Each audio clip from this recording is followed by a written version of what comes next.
Is Jean Lebel, and I'm joining you from my living room in Ottawa as we are all on this teleconference, video conference together.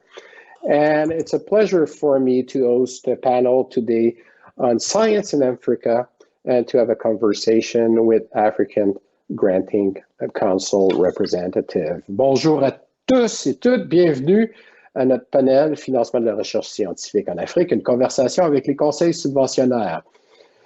I'm the president of the International Development Research Center. Je suis le président du Centre de recherche pour le développement international et on est très heureux d'être partenaire avec de multiples autres organisations pour cette conférence. The mandate of the Canadian IDRC, International Development Research Center, is really to invest in knowledge, innovation, and solution to improve life and livelihood in the developing world. And as such, we are a major contributor to Canada's development, foreign policy, and global innovation effort. Today, we're joining you virtually. And as it is always the situation in these new environments, there's technical glitches. And we have one live technical glitches is that we have one of our participants, Vitória de Jesus, who is heading, the Mozambique's National Research Fund that is has been trying for the last 45 minutes to connect. And unfortunately, she's not yet with us, but I'm sure we will be able to get her on the call before we go too far into the session. In the interim, we still have our other speaker, which is Molapo Qhobela, who is the Chief Executive Officer of South Africa's National Research Foundation. And Molapo, welcome. I'll introduce you in a moment with a little bit more gravitas than simply naming you here. Welcome to the session, Molapo.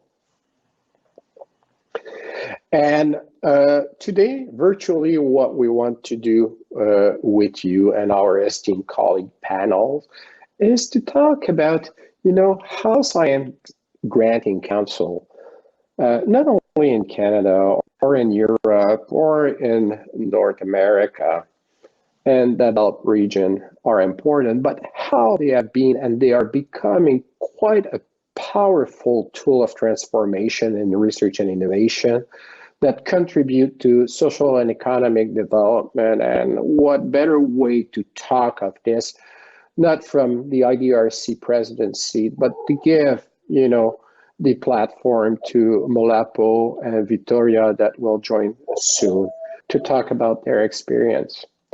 At IDRC, we believe strongly about the building of capacity, not telling people what to do, but recognizing what the expertise is in the field. And we have done this for the last 50 years as a Crown Corporation. I had a former colleague that was always saying, IDRC is there to help to build the platform. Our recipient of funding are delivering the keynotes. And this is exactly what we will do today. With this in mind, we will have Molapo and Vitória to talk to us about their experience.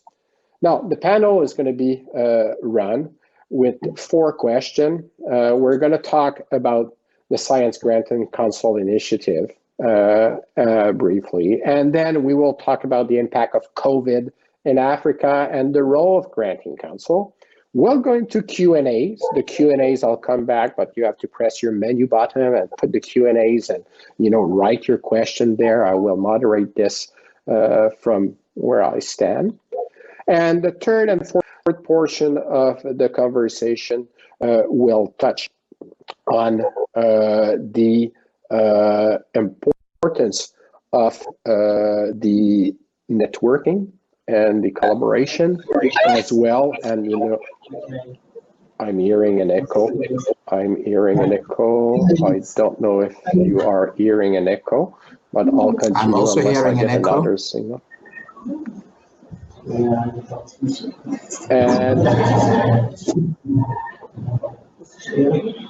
And we'll talk about the networking in the last session. as well as the trust in science, which is, I think, very topical at this time.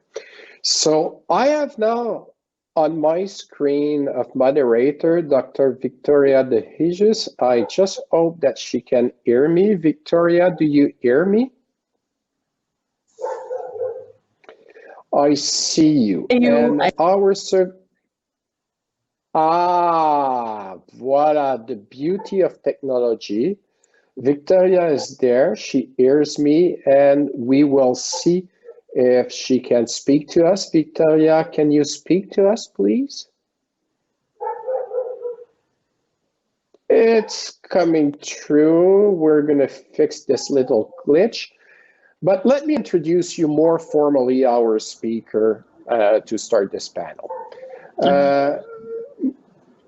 Molapo is the Chief Executive Officer of South Africa National Research Foundation. And he has served previously in many key roles, including as Vice Principal Institutional Development at the University of South Africa, Deputy Director General at the Department of Science and Technology, Deputy Director General and Acting Director General of the Department of Higher Education and Training in South Africa. Molapo is a longtime friend of IDRC and also, to a certain extent, a personal friend. We have met years ago in the field. We are driven by what we see in the field in order to deliver better life and livelihood to people. Molapo, welcome to the panel today. John, thank you very, very much, and for this enormously generous welcome, and thank you for the invitation to this, I think, fantastic conference. Looking forward to the discussions. And, you know, I'm going to give you 3 minutes to talk to us about the National Research Fund and what it does. And after that, I'll come to Vitória for the introduction of Vitória, as well as for her to talk about the National Research Fund of Mozambique. So, National Research Foundation in South Africa. So, Molapo, up to you to give us 3 minutes of what is the National Research Foundation. John, thank you very much for that. A little something. We're not as old as IDRC.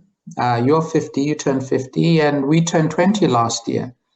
A relatively young organization, but we have predecessors.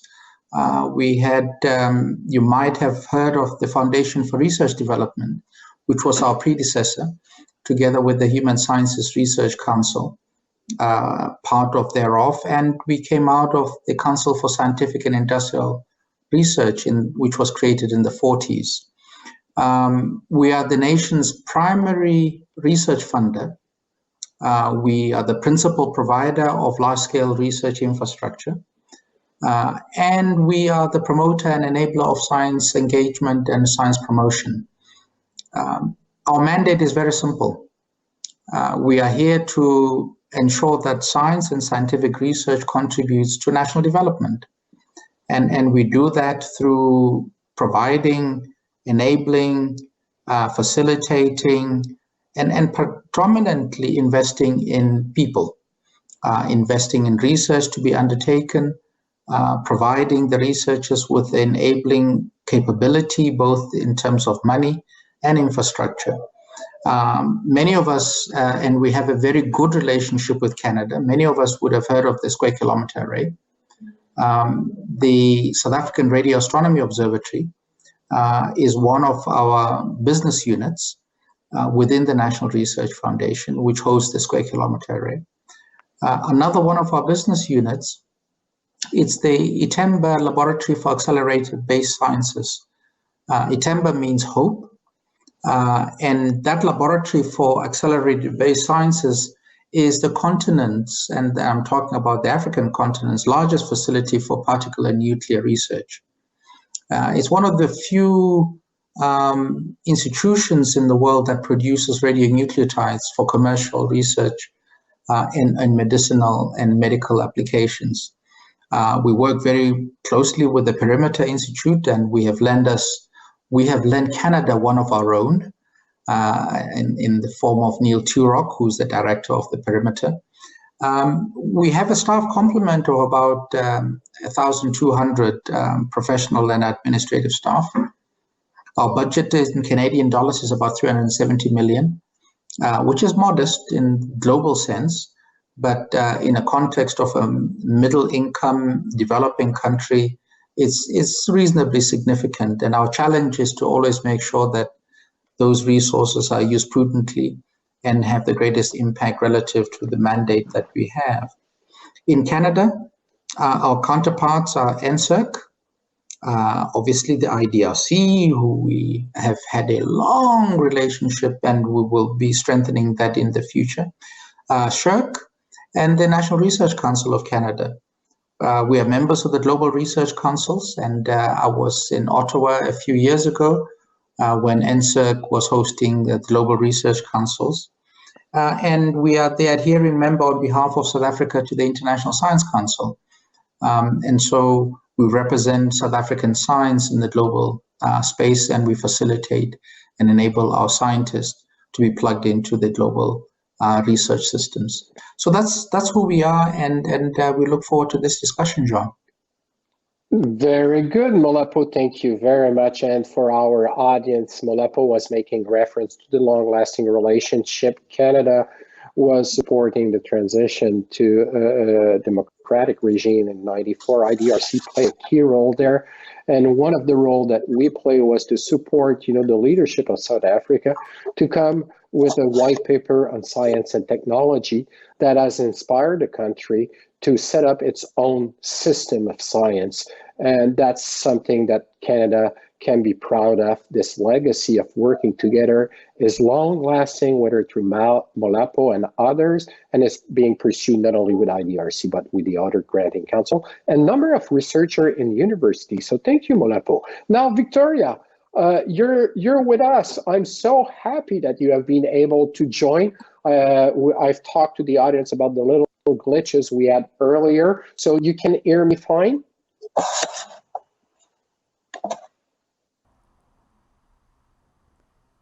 Thank you, Vitória. I am going to check if we have any translation, because Morgan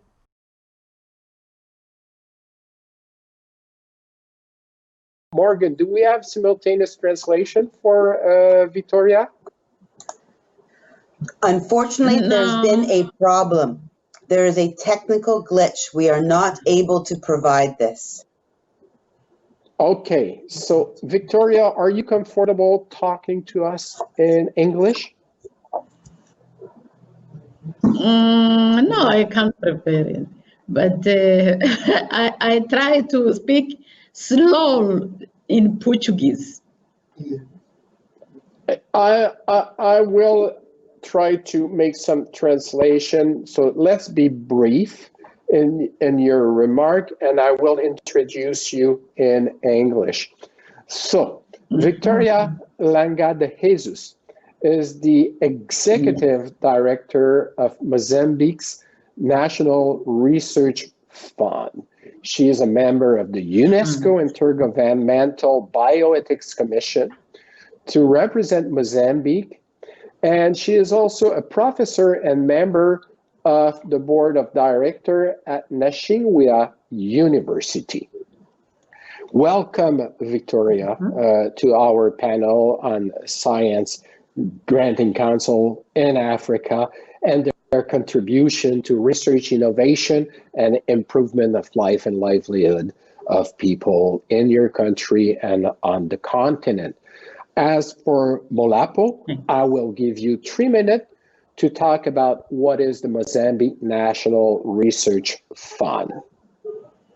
Thank you very much for the opportunity to participate in this honored panel for the points that we are going to discuss and the vision that we will be offering to us all. To talk about the National Fund of Research. It's a public institution. It is autonomous, both as to its administration and more financially as well. It answers directly to the Minister of Science and Technology in Mozambique.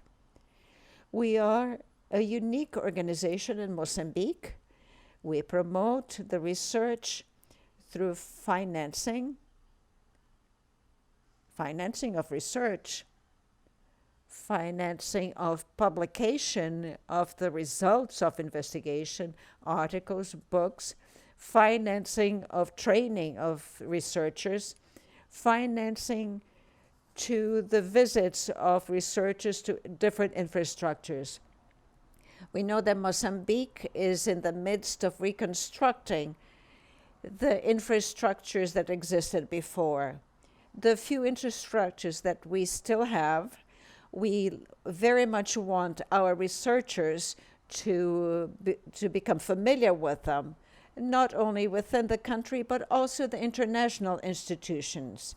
We try and promote these visits to create an opportunity for researchers to know the facilities so that they will have the opportunity to deserve their work. The National Research Center, if you could wait for a moment for me to translate this portion. Okay. I'm using my rusty Portuguese from my field work in Brazil, 25 years ago, to make some traduction on the spot. It was not a plan, so please bear with me that I might not have all the nuance that Vitória has been bringing in Portuguese. The agency, the National Research Fund, is an autonomous agency that in Mozambique that report directly to the Minister of Science and Technology. The mandate is to run an investigation and support investigation and provide the resources to the research community. Money goes to research, it goes to publication, it goes to capacity, it goes to infrastructure, and to construction of those infrastructure. They maintain international relation through different venue and through direct interaction between university or research agency and international organization. Thank you. I hope I did a good job on the translation, Vitória, and I'll give you another minute to complete your introduction of the National Research Fund. Thank you. Thank you. So please go ahead, finish your introduction on the National Research Fund. Sim. We have the autonomy to establish partnerships, sign agreements, and we are affiliated with the SDIC, and we have many other partnerships that we have been developing through the last 10 or perhaps maybe 8 years.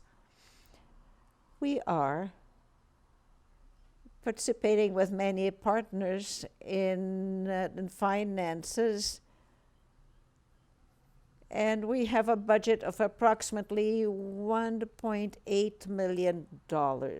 I see approximately because, of course, we are in the midst of increasing the contribution on the part of the state and also obtaining private contributions so that we can use the best way the funds we have for the promotion of science. We are a very small organization. We have 37 staff. We prefer to choose a small number of staff, but that they be hard work and dynamic.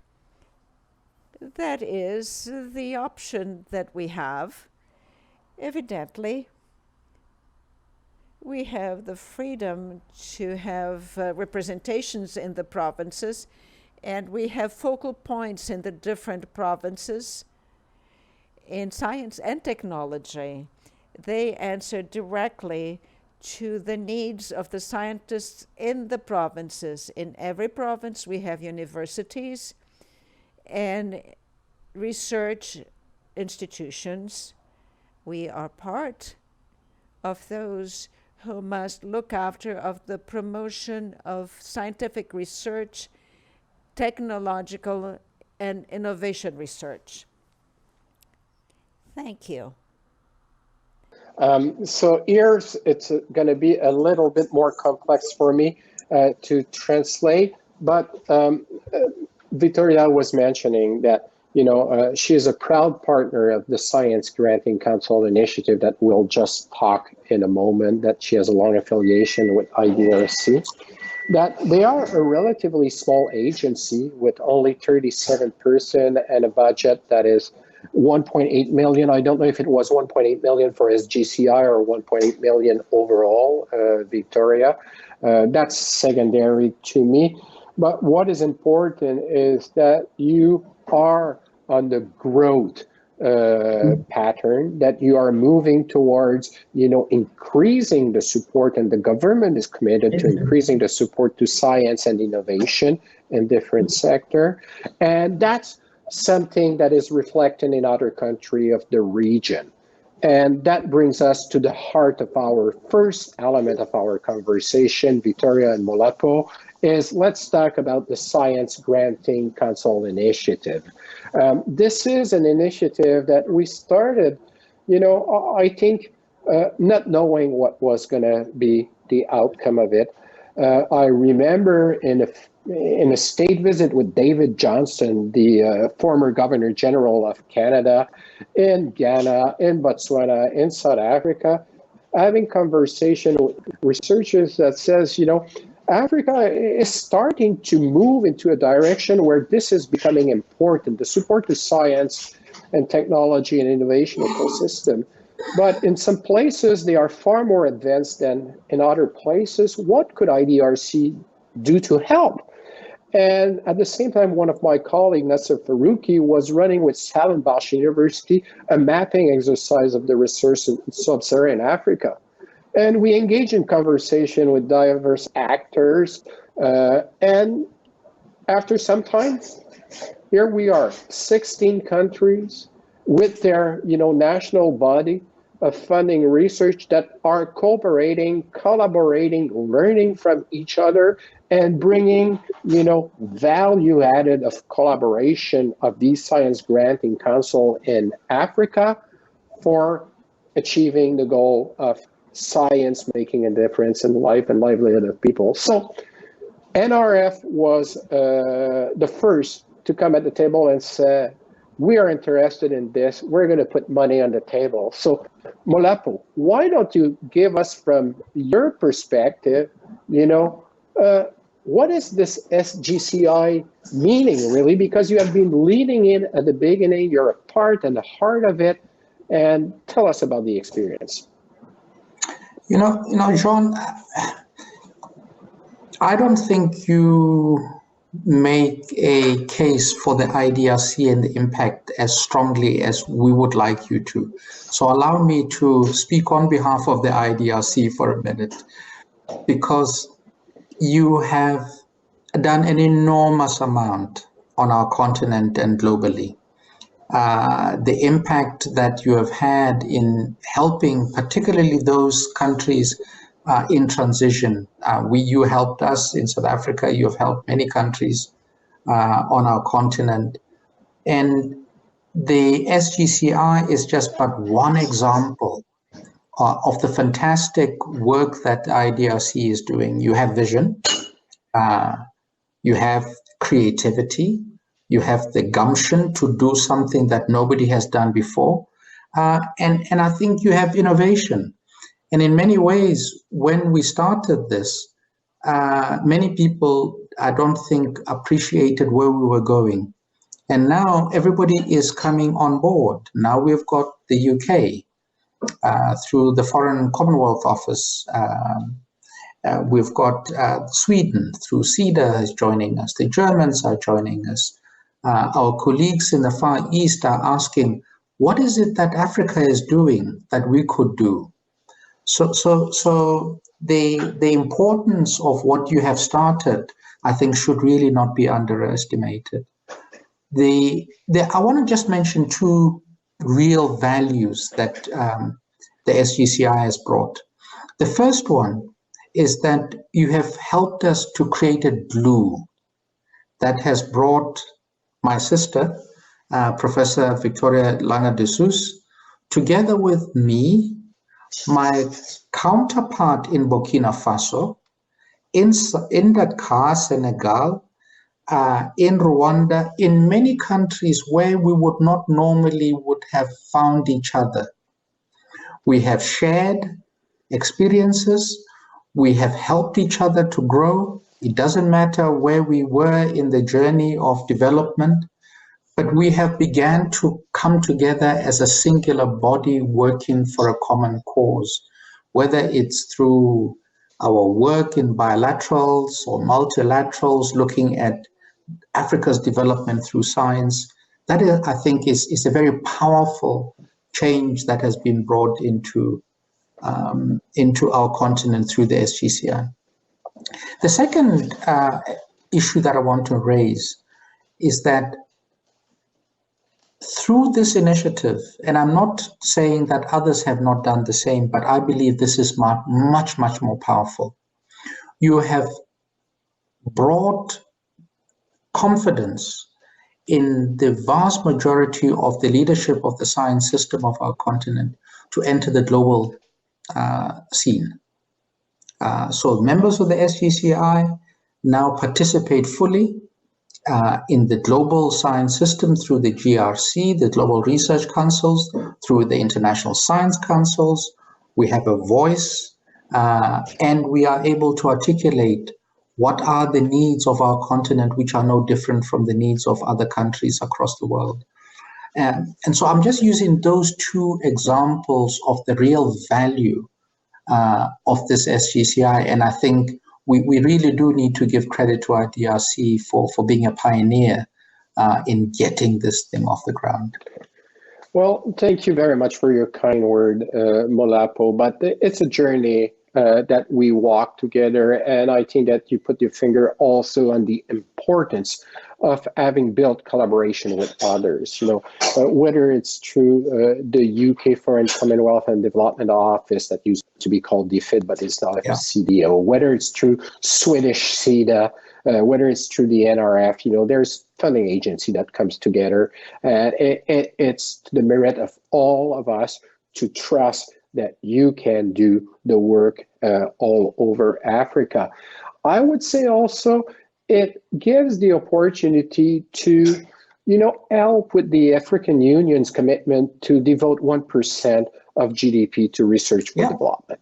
And that is not done in a vacuum, as an initiative that's done nowhere. No, it's responding straightforwardly to a call of the leadership of Africa by African and for African, and not in isolation, but in collaboration. So I'm going to move to Vitória now and ask her, Vitória, you're one of the 16 countries currently working on the SGCI. You're a member with your agency. What are the two things that are the most important for you with SGCI, the Science Granting Council Initiative?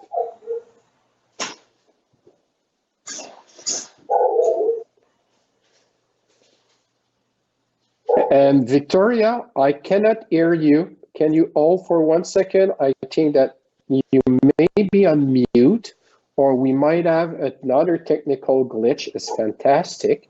Can you speak up, please? I would like to thank the IDRC for inviting me to this important event. We have the pleasure of speaking a little bit about what it is to be a part of SGCI. SGCI not only contributes to our knowledge base, but it also increased the collaboration among the different African countries, especially in our region. Obviously, it opened our horizons so that we can interact with other science managers in different parts of the world. The two most important results that I can mention is that first, SGCI has strengthened our capacity of managing research through our learnings. The initiative offered us an environment in which we can interact with our colleagues and we can learn how important it is and how necessary it is to train our staff. The exchange of personnel, not just technicians, but also the exchange among researchers, the training of the assessment groups so that they can oversee the research projects in the region. For the first time, we managed to have researchers to participate in the evaluation panels. This was a wonderful feeling. It was an opening of minds. It was, wow, this is a new world. It's a big world out there. I can also mention that the FMI also managed, through being a part of the SGCI, to participate in the learning in online calls in which all the countries in the region were participating.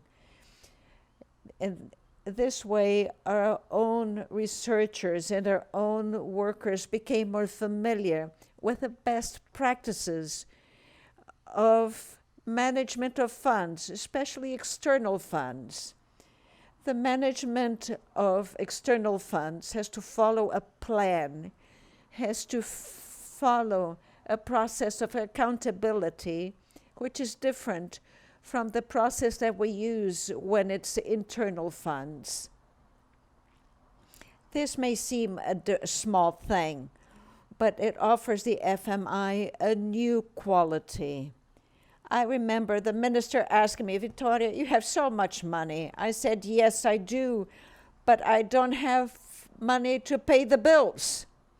And he would laugh, because in fact, I have a lot of money for research, but not for our expenses, not for our bills. We have money for the researchers, and I have to make them work. This was an experience that was unique for us. Precisa traduzir. I'll try to translate now. Excuse me. Thank you. I mix Spanish and Portuguese. I apologize.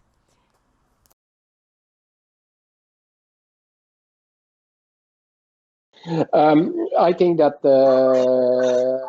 Vitória thanks, IDRC and the other members for the SGCI, but wanted to talk about, the fact that this is quite unique in terms of collaboration between the country in the region where she is in Maputo in East Africa, but also across Africa. And that is also important to realize that it has also a connection with the international scene. But one of the key things that I was asking, what are the two things that are the most important, is that it has helped to reinforce the management of the research from, a point of view that is not always looked at, by many people. But how do we manage the research fund that is received from the national authority and external funds in order to make the best use of it? And she was making reference that, her minister is asking for accountability and make sure that the money is not used only for, the consumable, the waters and the paper and everything, but really serve a purpose of driving the investigation rather than driving the element that are required to do the investigation. And that's what the Science Granting Initiative has been one of the main help for. The second point she was saying is that all the aspect of capacity building, exchange of staff between agency, capacity reinforcement on monitoring and evaluation, not only of the projects, but also of the performance of the organization is quite important and needs to be coupled with the online networking that has been developing extensively through the SGCI and the different actors there. So those are the two elements that she was pointing to as quite key in the SGCI. Am I paraphrasing you okay, Vitória? I would like to add another point, which is the SGCI made us more visible, made the FMI more visible, made Mozambique more present in the scientific society of the world. This is because of our integration into SGCI. Also, I don't want to just praise Molapo, but it's true. I always say that Dr. Molapo was one of the groundbreakers who carried FMI, but also all of us in the region that carried FMI on his back. And he said, region, Mozambique, yes, you can. Yes, you do. Yes, you're capable. And we, in fact, feel that we are capable, that we are part of the SGCI. And this is not just for others, but includes Mozambicans. And recently, we received a group of people where for the first time we were audited. Our processes were audited. We opened our doors to be audited, for our university to be audited, and our university is going to be receiving more funds. And this is thanks to SGCI. I thank you so much. Thank you, Vitória. Vitória wanted to add a very fundamental point, is that they have gained confidence and that Mozambique is on the map in Africa and in some other places, and that's thanks to the leadership that has been exercised by Molapo and his colleague that has been coordinating this and other members of the SGCI. And I think that's a very important thing here. SGCI give the opportunity to walk the talk, but with the resources and the support that is needed at the point where a National Research Council is in Africa.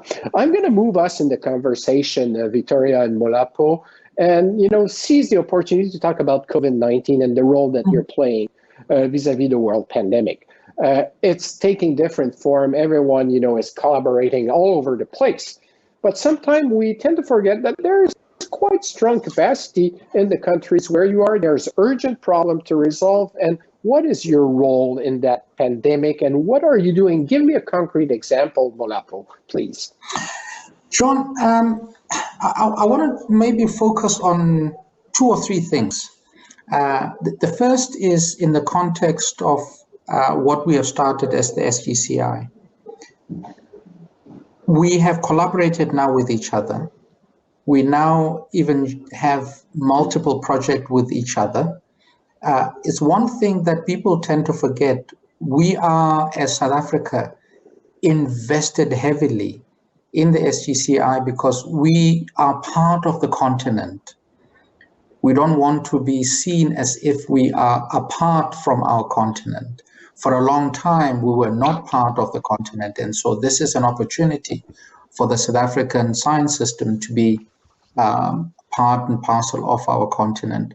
And so many things. We have come together and offered rapid grants for the COVID-19 pandemic, looking at science, looking at journalism, and looking at how you deal with communication of the pandemic to individuals, but also using our scientific capacity to provide what I would call evidence-led, scientific evidence-led policy for our public office bearers.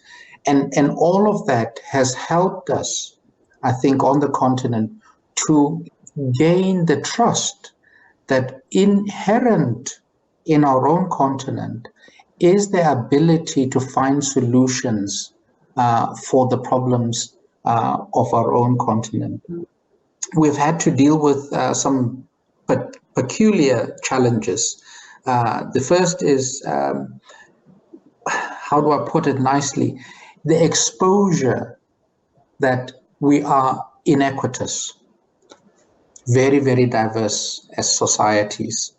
And some of us have the resources, others don't have the resources. Other economies are hit harder than others. But one thing that I am extremely grateful for is that we have harnessed the ability of our science systems. In South Africa, for instance, we have managed the National Ventilator Project on behalf of the country. We are participating in vaccine trials. We are developing rapid test kits, which will then be used not hopefully in South Africa, but across the region. And we share the issues of epidemiological challenges, not only within the country, but within the region and broadly on our continent. So it's trying to make sure that our colleagues who make decisions appreciate the importance and the value of science to be put to bear, like when we find ourselves in such difficulties. Let me pause there. Good. Thank you very much for those precision. But let me come back to the COVID situation. I think that one of the things that we have done with the science granting initiative thinking is to, at the moment of the burst of the pandemic early on, reach out to you as an organization and saying, what could we do in order for you to have a voice and to contribute and to make a difference with your means, with your staff, with your research community. And in other words, walk the talk. We give you resources. What could you do with it? And I think that we were not alone because, we were able to create the Africa Rapid Grant Fund with the participation of UK, with the participation of Swedish SIDA, with the participation of South Africa, and with the participation of the Fonds de Recherche du Québec.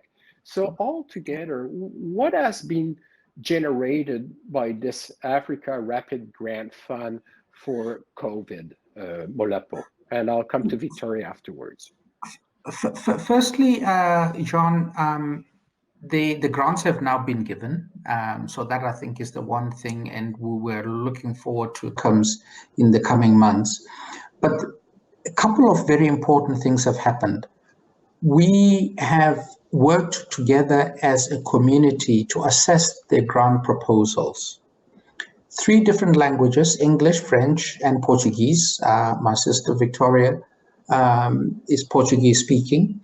We have managed to assess those grant proposals, and those grant proposals looking at 3 streams: science, whether it's in the natural, physical, or the social sciences, to try and look at how we find solutions to the challenges of the viral infection. Secondly is around communication and engaging with the public around issues of prevention, making sure that the public understand the challenges and the issues in terms of health and safety.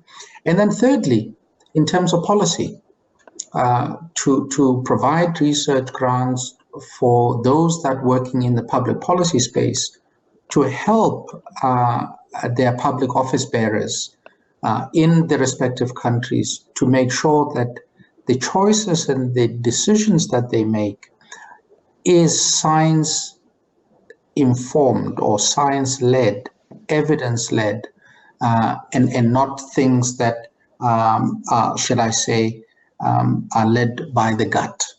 And I think that's the real power and the value, and we've done this as a collective and not just as individual countries and science granting councils. And how many projects have you been funding up to now? Oh goodness! I think if I remember correctly, it's between 60 and 80 projects. And they touch with which domain? Just give us a broad scope. They cut through three different domains, looking at the scientific problems of whether it's epidemiology, whether it's issues of virology. They look at issues of policy, public policy, and they look at issues of science engagement and communication. And so we work, for instance, with journalists and using indigenous languages to get people to understand, using their own language, what exactly it is that we are facing is, what is this thing called a pandemic? What is this thing called COVID? Because you want to demystify the challenge that is in front of us and make it accessible to everybody, because it is everybody that needs to be protected. Okay, well, thank you for this, Molapo. I want to remind the audience that you have the menu button at the corner, lower right corner. You press on it, you see a button, Q&As.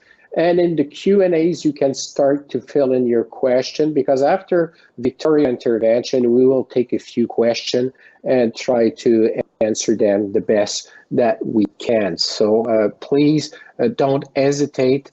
This will make the session quite dynamic and interesting. And given that we have someone that's speaking to us from South Africa and from Mozambique, I think it's a golden opportunity to do this working element. Vitória, now to you. Give me an example of what COVID is creating in terms of opportunity at face of the challenge, the sanitary challenge. But what is it creating as an opportunity for Mozambique through the work of the National Research Fund? The most important part is training and achieving a greater political influence.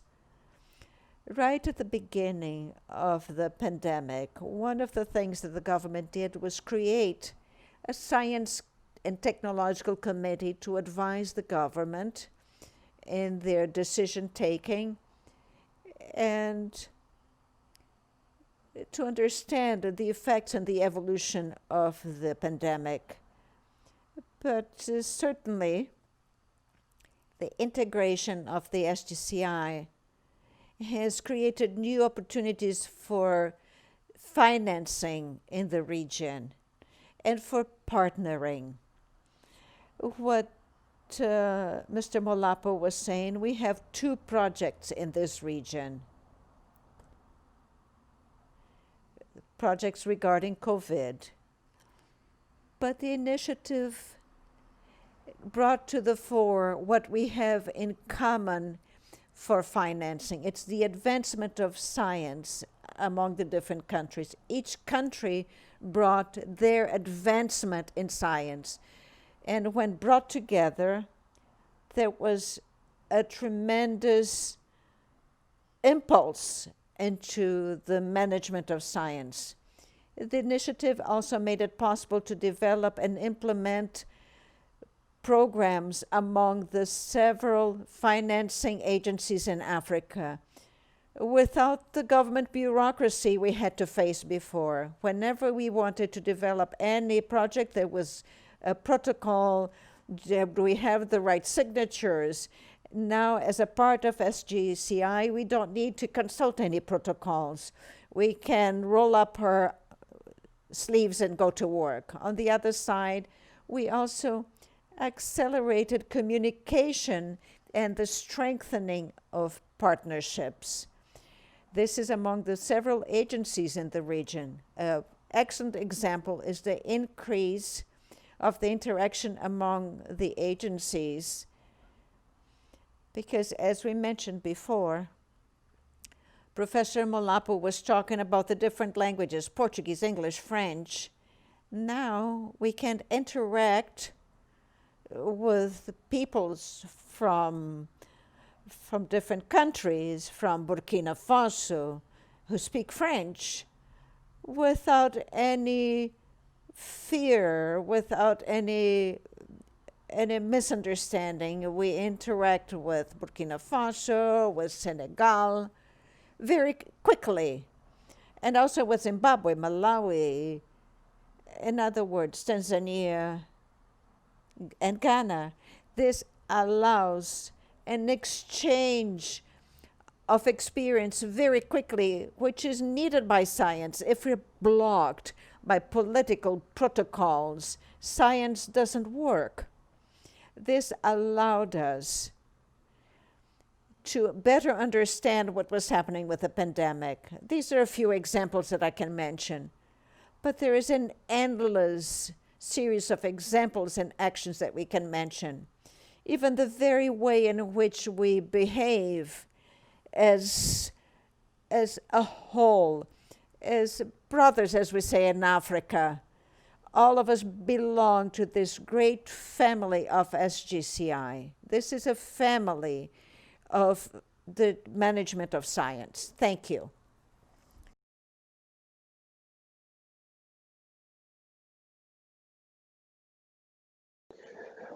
Muito obrigado, Vitória. Vitória was saying, she was piggybacking on Molapo points about what they have been doing, but putting greater emphasis that this has been a way to have cohesiveness and coherence beyond, what is normally taking place. The fact that they feel part of a family of researcher with the Science Granting Council initiative is quite key. They don't have to go through the protocol of the politics. They can talk straightforwardly of science and of the situation of COVID across the continent. The multilingual aspect, which is often a break for collaboration, has been taken heads-on by SGCI by providing the service in French and English and in Portuguese, which are three of the main languages that are spoken on the continent with the members country. So therefore, the language limitation is not a problem. Vitória was making a reference about the breadth and the importance of having conversation with researchers in Senegal and Burkina that speak in French, with herself and others. So that has improve, the collaboration, improve the networking effort, and led to the opportunity in COVID time to have the pulse of not only our country or only the region of East Africa, but to have a global picture and a global interaction with our colleagues across the continent. And that's, if I'm paraphrasing well and translating well, was the essence of your conversation. Is this what you touch on, Vitória? Just double checking with you. Yes. It is? Yes. Thank you. Okay. So Okay. Let me just press my button over here and look in the moderated question. Wow, there's many that have been coming of it. I have here a question. Sorry, I don't know where the question is coming from, but I'm going to read it as it is here. There's a lot of concern that poorer countries will not have the equitable access to vaccine and therapeutics for COVID. What, if anything, SGCI plans to do to address this challenge? What can you, Canadian partners, do to help? Thanks for your presentation. So Molapo and Vitória, who wants to come first? Access to the vaccine and to therapeutics, and making sure that is available and affordable and reach you not in 10 years from now, but in real time as it will get developed? Jean, I wish I was the president who would be able to wave a magic wand and get a solution to access to the vaccine. But I think as scientists, our first port of call is about ensuring that we have an efficacious vaccine. We have therapeutics that work. And it's important for us on our continent that when we are doing these trials, we are part and parcel of the global trialing system. Not because we are perceived to be guinea pigs, but it is because it's important to understand how the different parts of the globe will respond to the different vaccines that are being produced, and likewise with obviously the therapeutics to make sure that those trials are included on our continent. Once that is done, one of the things that has happened in terms of accessibility is the way in which the African Union has been in discussion, particularly with the World Health Organization, to ensure that there is access of an efficacious vaccine for everybody across the world. Clearly, you are not going to have 100% coverage, but at the very minimum, I do believe we are gunning for a 20% coverage at the very minimum across our respective countries on the continent through participation in this global initiative that the World Health Organization is working on.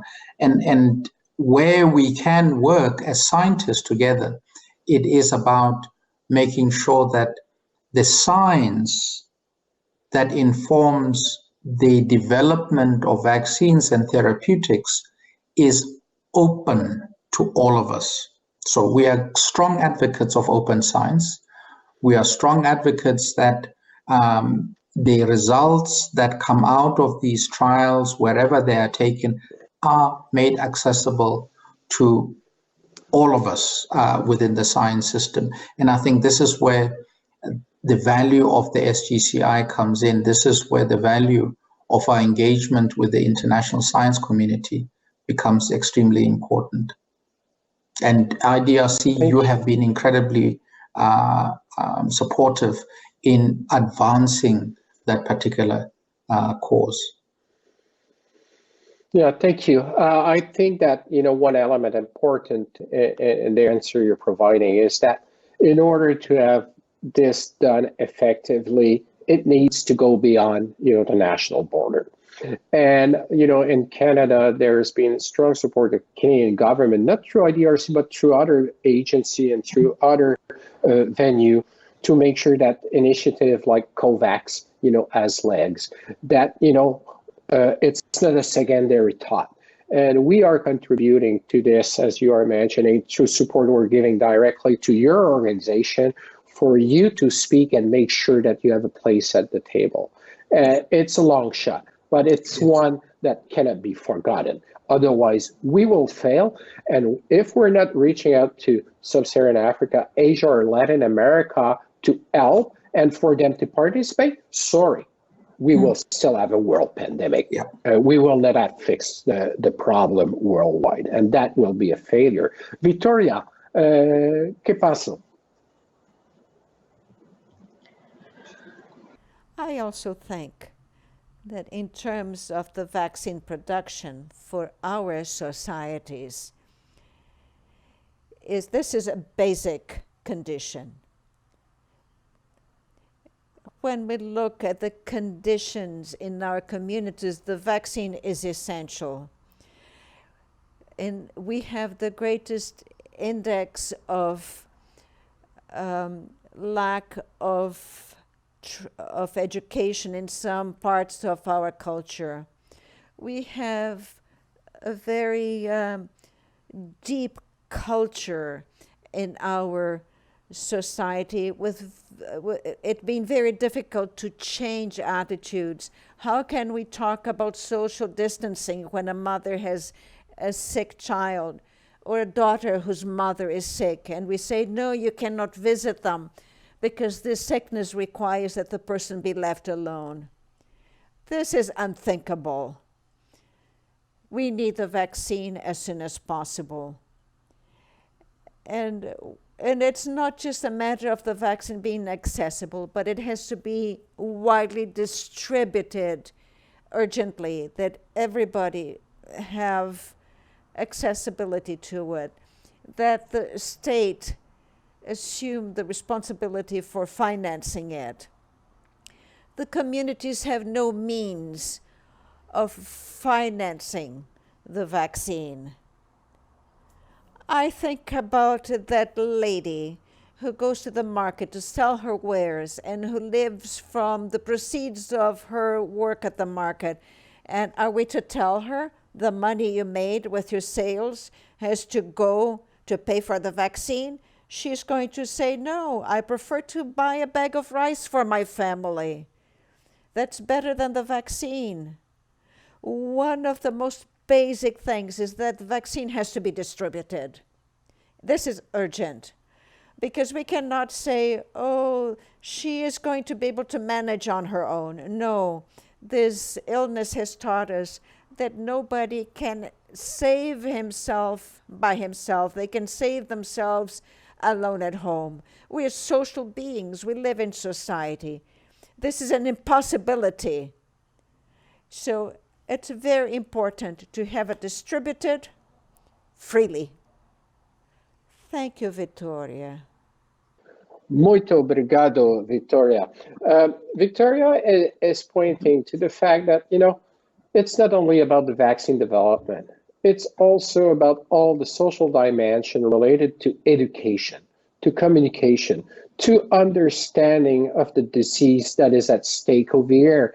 And solely concentrating on the vaccine would be an error. And this is where funding that has come through is helping to develop a tailored message and to educate on the pandemic, which is a really important step if we want to think about the vaccination afterwards. On the vaccination, Vitória is pointing to something that is very important. In setting around the world, people don't live their life in isolation. COVID is something that has been piling on already very dreadful and difficult situation. And she was illustrating her propos by saying, in market in Maputo, a woman don't want to buy a vaccine. She wants to buy food in order to feed her family, because otherwise her family is going to starve and die. And the access of the vaccine needs to be taught in terms of being free for the people that need it as free. And that is a basic right that people needs to have in contexts where resources are extremely limited, but human rights are there to protect everyone. So thank you very much for this intervention, Vitória. There's only 25 minutes left, and we have two other blocks. And one of the questions that was coming on the stream was, how COVID impacted the views of citizens and the need for more science in society. And I think it's a good segue to our topic of trust in science. How do you see it in your country? The trust in science. Social media are ubiquitous all over the world. Infotalks is present all over the world. But what is the specificity of Africa, and how is, the work you're conducting with your agency and this network of agency helping to either build trust in science, promote science, or avoid slippage? So here again, back to you. And I'll do the same thing, Molapo, and then I'll ask Vitória. No, John, the matter of trust is a fascinating one. It really is, because it's contextually, socially relevant, because different societies look at this matter differently. I think on our continent, by and large, there is a general trust in scientists as such. We are part and parcel of society, so we don't serve ourselves. We are conscious of the society in which we come from as scientists, and we try and place ourselves inside the same society in which we are supposed to serve. Secondly, the challenge is less about trust in science, but the challenge of making sure that our society, where particularly resources are scarce and where we have a very high inequity in our society, people see investment in science as investing in themselves and not investing in, should I say, highfalutin matters that have no relation to their daily lives. And so there has to be a strong relationship of mutual trust and mutual understanding of the value of science for society. And that value of science for society comes to being when there is a good synergistic relationship, common understanding, mutual trust between science generally through scientists and members of society, whether they're decision makers or they are individuals in the ordinary population. And that you have to earn. You earn by getting society to appreciate that their everyday lives is touched by science. The water that they drink, that clean water that they drink, was made possible through science. The telecommunication that they take for granted was made possible by science. The food that you eat, the bread, whatever, was made possible by science. And so that relationship between science and society, engagement, impact, becomes extremely important. I just want to end by saying that for the first time, for as long as I can remember, when COVID-19 hit us as a country, the government took a decision rightly, and we applaud them. Our government took a decision to be advised by the nation's finest scientists, whether it's epidemiologists, vaccinologists, sociologists, you name it. But they came together to form an advisory body. And for the first time in our history, we had a scientist on primetime television at 7 o'clock in the evening talking to the nation about what this COVID-19 is and what it means to the everyday person that walks in the street. And the nation was gripped because in radio talk shows, people talked about it. And I think those are the sort of things that we need to constantly do to bring that relationship closer and to get people to appreciate that science is part and parcel of their everyday life. Well, thanks for sharing this, because I think over here also in Canada, we never saw so much science on TV, in all honesty. As scientists are on news broadcasts, they are asked questions, they speak to population, they answer question. And I think that's fantastic. But that's only one side of the coin. What is the receptivity for it is also important. Vitória was alluding to this, and that's going to take time. It's not a matter only of pandemic. I think it needs to go way beyond and interact, with the policy process. And, we are the Canadian Science Policy Conference, and that's exactly what is at heart of here. How do we scientists interact with policy actor and the stakeholder to make sure that it's not only an urgency that science speak, but it's on our daily life, and not a religion, but a tool to make society better. And Vitória, what's your experience what is being seen in terms of trust in science and the positioning of scientific during this pandemic season in Mozambique, in Maputo, or elsewhere in the country? Thank you very much. There is no doubt that trust in science can have a positive impact on the work of our countries, even in government processes. Governments can and should allocate resources to research, to the development of researchers, but this happens after they recognize the importance of science. Now, more than ever before, we see that science is the basis of development. Science enters into the production of anything and everything. We used to think of different social classes, the rich, the middle class, those of lower classes. But the pandemic was an equalizer. Science came in to play a role for all the different social classes. The impact of science is it's undisputed. As the result of researchers are made available, the understanding of these results by society, by industry, by culture, by all sectors of society, may bring a change, a very important change to our society.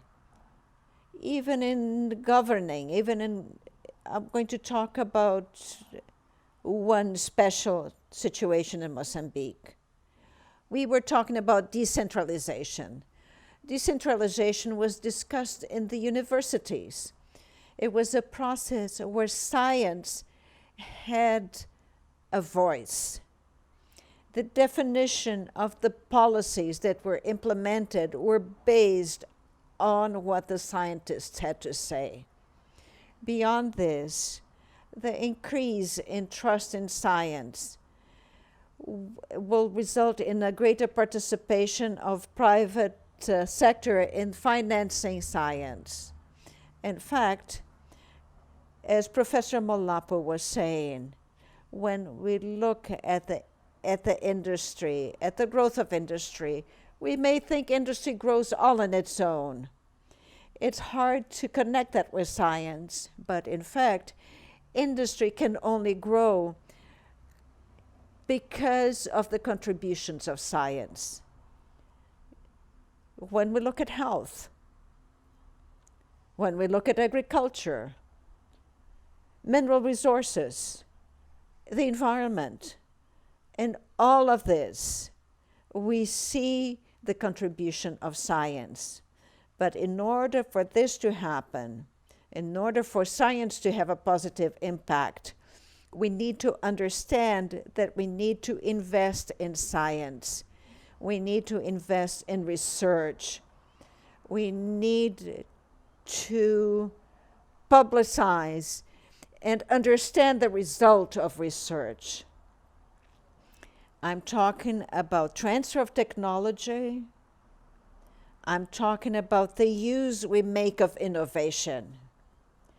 We cannot have innovation outside of research, and we cannot have research that does not lead to innovation if it does not bring a new vision, new ways to produce, new improvements in productivity. I believe the Alliance has a very positive impact. Our countries must, in fact, continue to walk in this process of understanding and promoting and understanding science, not in its totality, but in a way that is conscious, to consume science conscientiously, consciously. Thank you very much. Muito obrigada. Good. Obrigado para você. Victoria mentioned that, science at the basis need to be, a science that is empowering people. And science is a great equalizer of differences because, it speaks a common language. So no matter where you are in society, if you do good science, the science should serve everyone. And that's quite important as a foundation in order to establish trust with the population and with the various authorities. The second thing she was alluding towards is that it's not only doing the science for the sake of the science, but it's doing the science with a purpose that is that has a societal goal. And that is fundamental in numbers of problems that are seen in Mozambique, and in particular with this pandemic.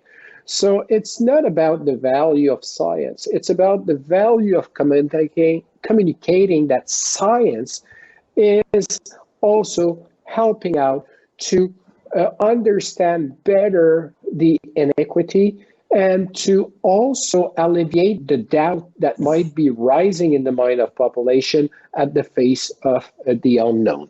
I'm ad-libbing a little bit over here, Victoria. I'm sorry, because, I think the audience will indulge me that, I'm not perfectly fluent in Portuguese. I've learned Portuguese 25 years ago when I was doing my PhD in Brazil.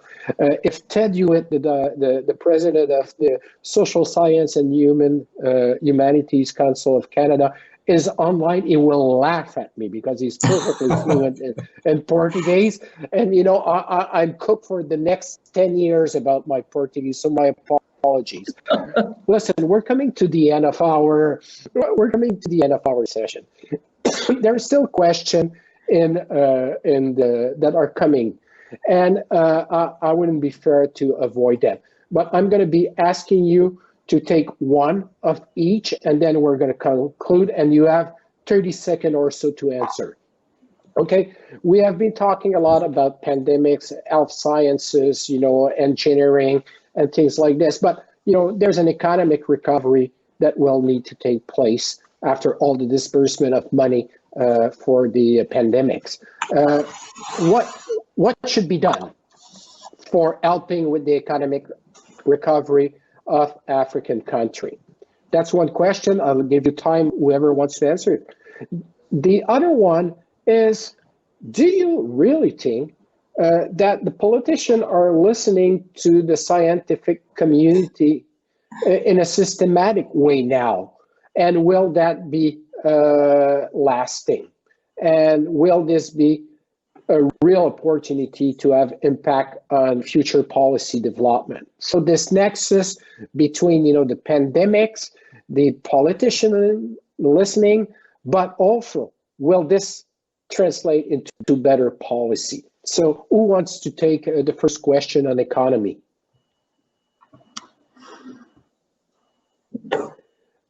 I can try. I'm going to designate. Okay, go ahead, Molapo, please. No, I can try, Jean. For me, it's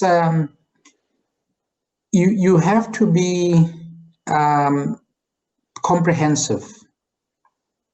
You have to appreciate that this pandemic has had more of a social and economic impact on the most vulnerable in our population than it has actually had in terms of the health of the population. So one of the ironies is that we are a relatively young population on our continent. We are relatively poor on our continent, generally speaking. So from a health point of view, our health systems have not been overrun. But what has really devastated us is the social and economic impact, the inability of people to be able to make a living, the inability, particularly for those that bear the greatest burden on our continent, which are the women and the children, are the ones that are probably suffering the most. So therefore, our response needs to be comprehensive. Our response cannot just simply be around vaccines and therapeutics and looking at this purely from a health point of view, but it has to take into account how you rebuild a society, how you rebuild an economy, and how you get those that have really been challenged to eke out a living under these very difficult conditions, that tomorrow will be better than yesterday. We do. Yes? Go ahead, finish. No, I was just going to talk to the second part of your question. We do need to continue to advocate for the use of science to inform public policy.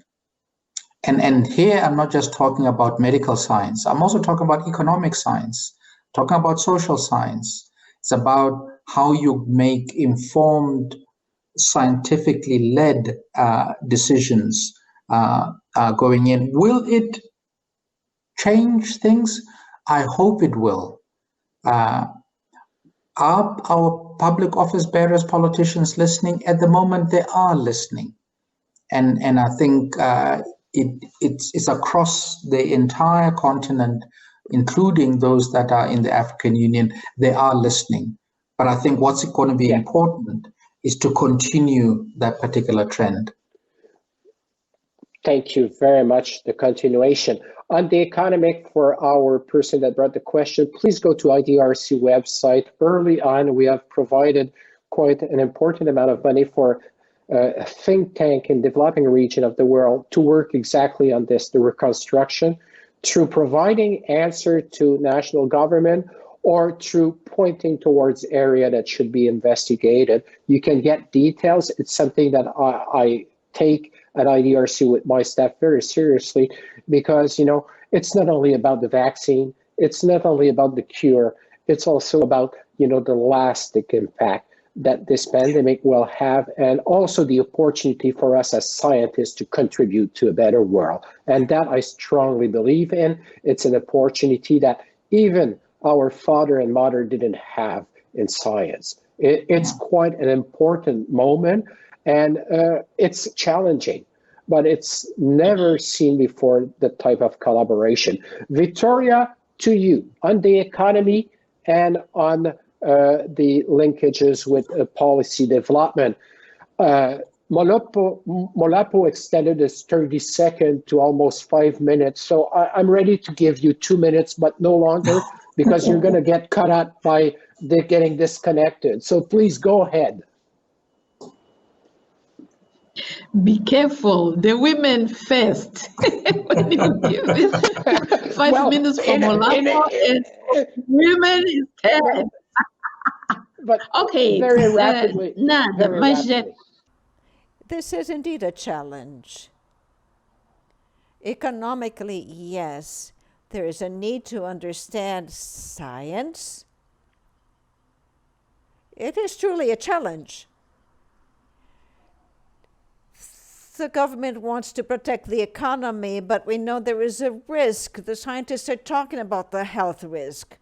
We had a situation in which the government had to inform people, but not everything that the science says is understood by the economic area. If we look at the social area, I'm talking fast to gain time. If we look at the social side of it, the biggest problem is the communication of information, and to try to take into consideration cultural diversity, and also the language difficulties here in Mozambique, because not everybody speaks Portuguese in Mozambique. We have different languages. It's necessary to translate.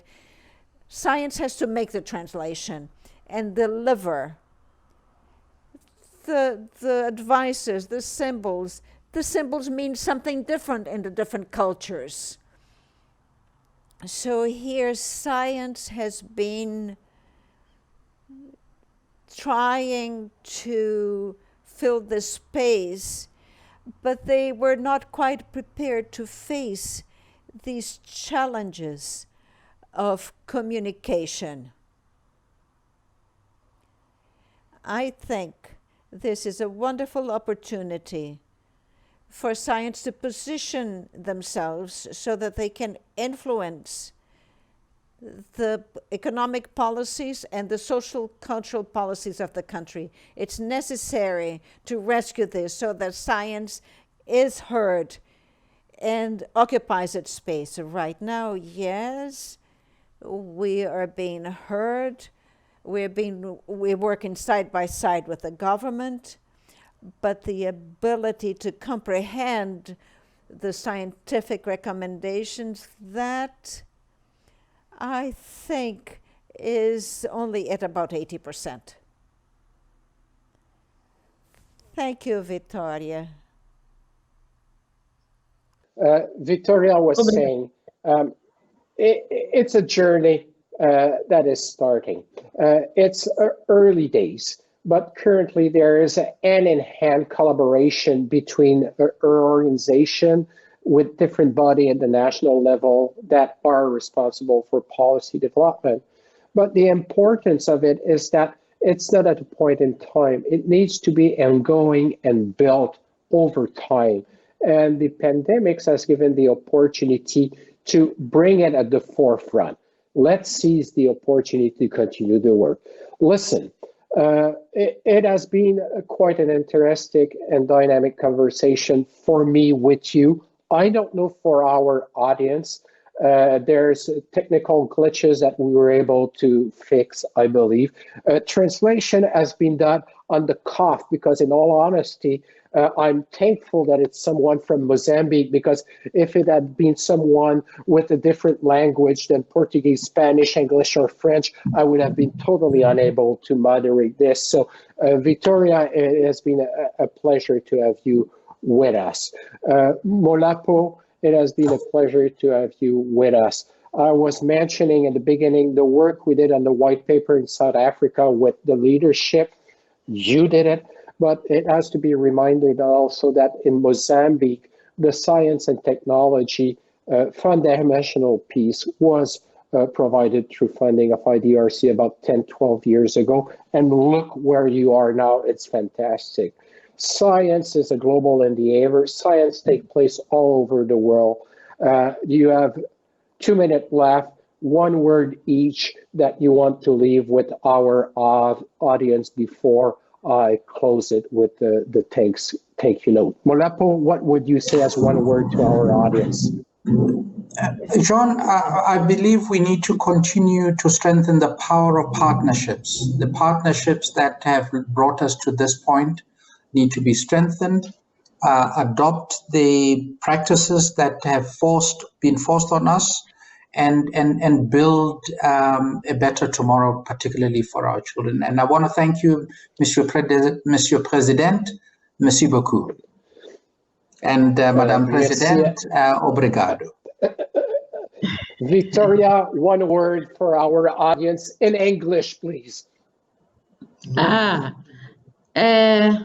Only to say thank you. We need to increase our relationship, and we need to building our science, and we need to share the result of science to help the government to absorb all things we produce. And it's important to help us building that. And thank you, Mr. President Jan. Thank you, my brother. Thank you. Molapo. Thank you very much. Ladies and gentlemen, this is it for us. You are at the Canadian Science Policy Conference 2020. It was session 802, Funding Science in Africa, a conversation with African Granting Council. I really hope you got something out of it. Let me thank the organizer of the conference. Let me thank also all the sponsor that has been running in the banner at the bottom of your screen. And let me thank you, the audience, for your kind attention and your compassion in front and tolerance in front of all these challenges that we have in this setting. I think it has been a vibrant shout out to all of us from you in Africa that science is well alive and kicking. Goodbye.